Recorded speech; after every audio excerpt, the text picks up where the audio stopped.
بسم اللہ الرحمن الرحیم۔ السلام علیکم۔ ایک بھکاری مسجدوں کے باہر بیٹھ کر بھیک مانگتا تھا۔ اس کو بھیک مانگتے ہوئے 10 سے 15 سال ہو چکے تھے۔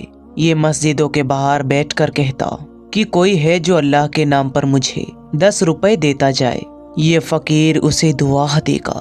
کچھ لوگ اس کے پاس سے بھیک دیے بغیر ہی گزر جاتے تو کچھ لوگوں کو اس پر رحم آ جاتا تو وہ اسے بھیک دے کر چلے جاتے۔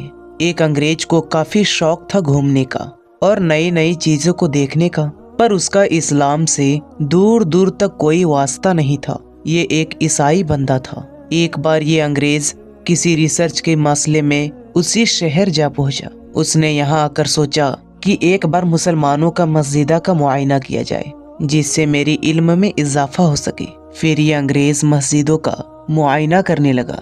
مسجدوں کا معائنہ کرتے ہوئے اسی مسجدوں کے دروازے کے پاس آ پہنچا۔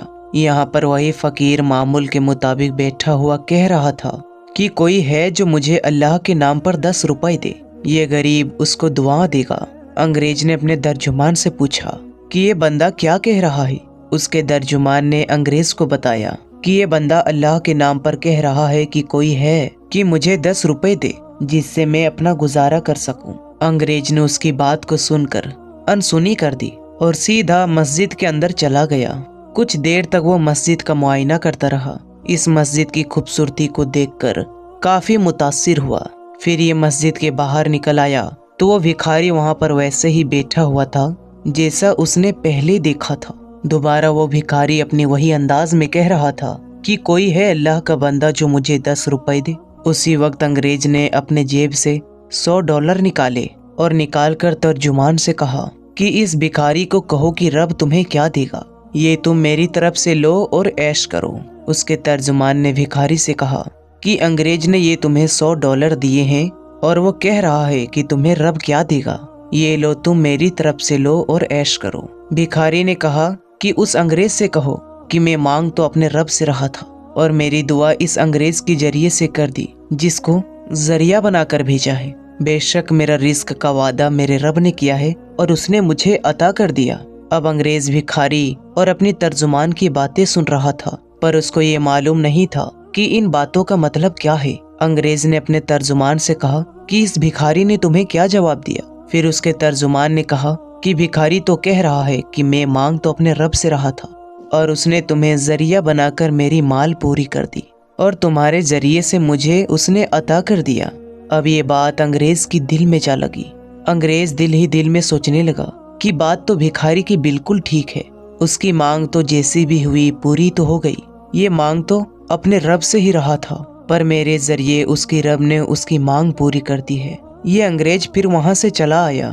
جب کسی انسان کے دل میں مہر لگی ہوتی ہے تو وہ اپنی اعمال سے بھٹکا رہتا ہے، لیکن جیسے اللہ تعالی ہدایت دینا چاہے اسے کون گمراہ کر سکتا ہے۔ کچھ دن یوں ہی گھومنے کے بعد انگریز نے سوچا کہ کیوں نہ اب ریگستان کا چکر لگا کر سفر کی جائے۔ انگریزوں کے اندر ویسے بھی کھوج کرنے کا جذبہ کافی پایا جاتا ہے۔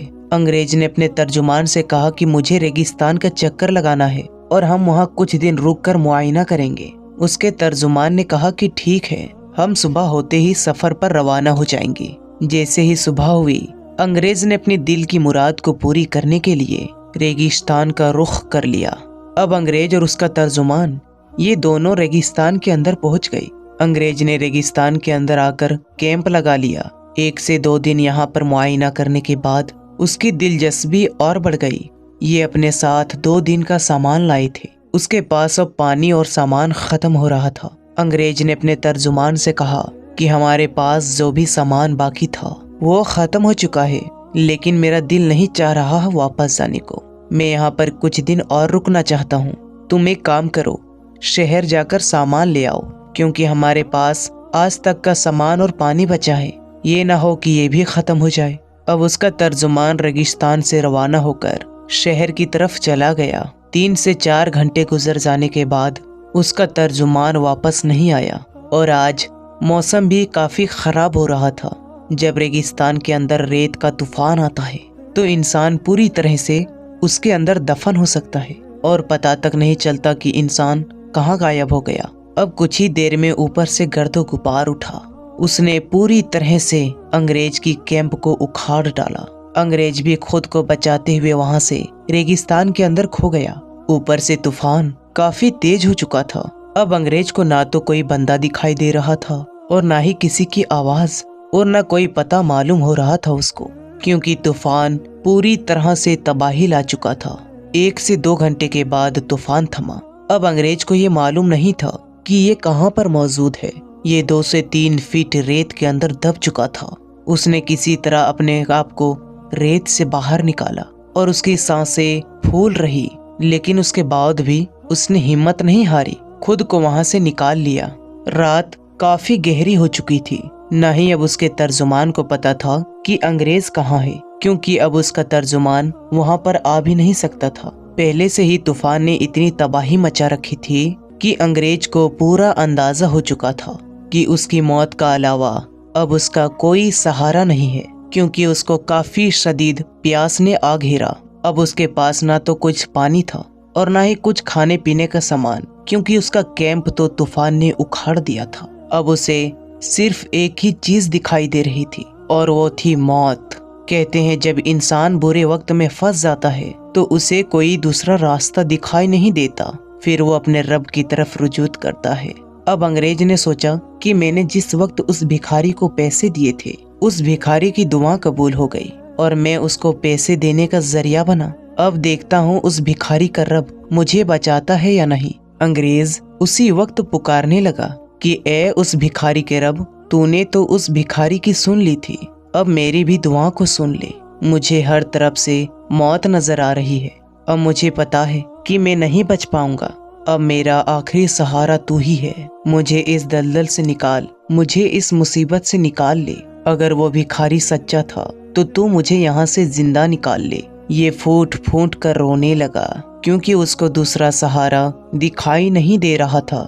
روتے روتے اس کی آنکھ لگ گئی۔ جیسے ہی اس نے آنکھ کھولی تو صبح ہو چکی تھی اور اس کے سر کے اوپر اس کا ترجمان کھڑا اس کو جگانے کی کوشش کر رہا تھا، اس کے منہ میں پانی ڈال رہا تھا۔ جیسے ہی اس کے منہ کے اندر پانی گیا تو یہ اٹھ کر بیٹھ گیا اور کہنے لگا کہ واقعی بھکاری کا رب سچا تھا اور میں نے اسی رب سے مدد مانگی جبکہ میرے سر پر موت آ پہنچی اور اس نے مجھے بچا لیا، جبکہ اتنی گہری طوفان نے پوری طرح سے تباہی مچا رکھی تھی۔ مجھے ہر طرف سے موت ہی موت نظر آ رہی تھی اور اس نے مجھے ایسی نیند میں ڈال دیا کہ میری ساری تکلیفیں ہی دور ہو گئی۔ پھر جب میری آنکھ کھلی تو میرا ساتھی میرے سر پر کھڑا تھا۔ بلا شک بھکاری کا رب وہی ہے جو سب کا رب ہے۔ پھر اس انگریز نے اسلام کی دعوت قبول کر لی اور راہ راست پر آ گیا۔ بلا شک پروردگار تو وہی ہے جو ہزاروں میٹر سمندر کی گہرائی کے نیچے پتھر میں موجود ایک کیڑا بھی ہو تو اس کو بھی رزق دیتا ہے، اور وہ ہر کسی کے ہر حال سے باخبر ہے، اور وہ ہر چیز کو جانتا ہے۔ بے شک وہ ہر ایک چیز پر قادر ہے۔